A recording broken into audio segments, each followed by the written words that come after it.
آج ہم کائنیشین کراس والی بات کو ہی آگے بڑھاتے ہیں کہ ملک کے اخراجات اس کی کمائی کے بالکل برابر ہونے چاہیے. یعنی ایکسپنسز کو ایسا ہونا چاہیے کہ اگر کنزمپشن سے کمائی اور ٹیکسز دونوں نکالے جائیں تب وہ بالکل ایکسپنسز یا اخراجات کے برابر ہو جائے، جس کو ہم نے کچھ ایسے لکھ دیا ریاضی کے اصولوں کے حساب سے.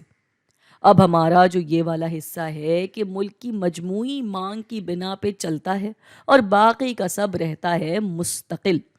چنانچہ گراف پہ یہ سب کیسا نظر آنا چاہیے؟ ایسا.